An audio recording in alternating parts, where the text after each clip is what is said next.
Hey guys, Secondhand Super here, and today I'm going over a bit of an interior update, some interior mods I did to my car. One of the things I don't like about the car is the interior. I don't like the colors in it, I don't like where the cup holder is, so I decided to do the best I could with the cheapest budget and sort of make some changes. So let's get started. I started off buying this OEM gauge pod, which replaces the clock. Thankfully I was able to patch it up with some glue.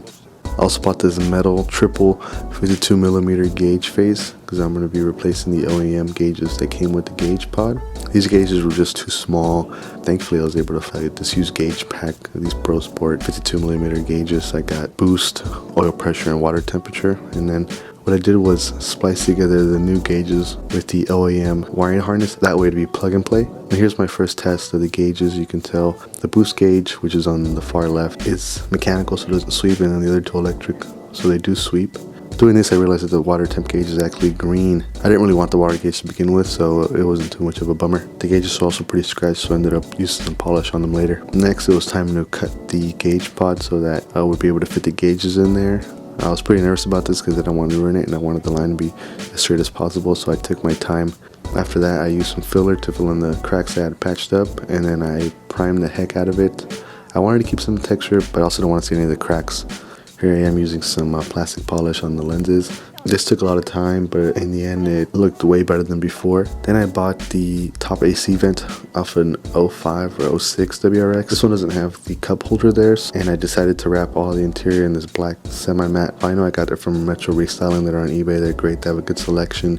Now I didn't have a heat gun, so this is as far as I got without the heat gun. I didn't want to buy a heat gun, so I decided to use my oven, and I got pretty far with this method, but eventually I realized that I just couldn't get into the nooks and crannies, especially with the lower plate where the radio sits. I ended up just sanding off the paint because underneath the silver paint was black plastic, and I was going to polish it so that it looked like a semi-glossy plastic basically.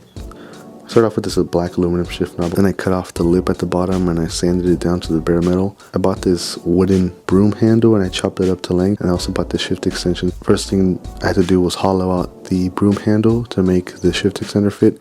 Once all that was done, I test fitted it to sort of see how it was going to come together. Then I used some epoxy to make all this fit together permanently. Here it is patched up so you couldn't see the seam between the shift knob and the wood, and then I used some cheap filler to smoothen it all out. I decided to actually plasti dip it and not spray it because I wanted to avoid as much texture as possible, but that turned out to be a huge mess. I didn't thin the plasti dip. It came out looking like a corn dog and was too chunky, so I had to rethink this part of the process. The shift knob ended up being too long either way, so I had to start all over and do a shorter length that I like. Moving on, I had to install the gauges. That meant running some wire and hose through the firewall. So I had one of the grommets and I used a 10mm socket to punch it out just using a mallet. I tried cutting it initially, but it was a mess. Here's the center for the oil pressure gauge. I had to run it all the way through. I ended up not running it underneath the alternator because it didn't fit. I bought a hose so I could relocate it. Here's the Broadway mirror that I got from a good friend of mine. This is just going to allow for better visibility behind me. Here's the finished product. I'm definitely super stoked with it. Put a lot of time and effort into it and didn't spend much money. Here the gauge is lighting up, the opening ceremony. I ended up going with the volt gauge to sort of mimic the OEM gauge pod.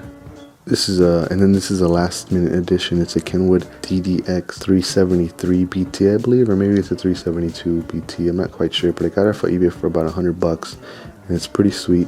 I even got it to change lights with the gauges, so when I'm driving around, the gauges are white along with the double dim, and when I turn the lights on, it goes red. It's a little bit of an older unit, but it's got pretty much everything I was looking for. It's got Bluetooth. I can plug my iPhone into it. It plays DVDs, and I'm looking to hooking up a rear view camera into it. This is the finished shift knob. It's probably 3 inches tall.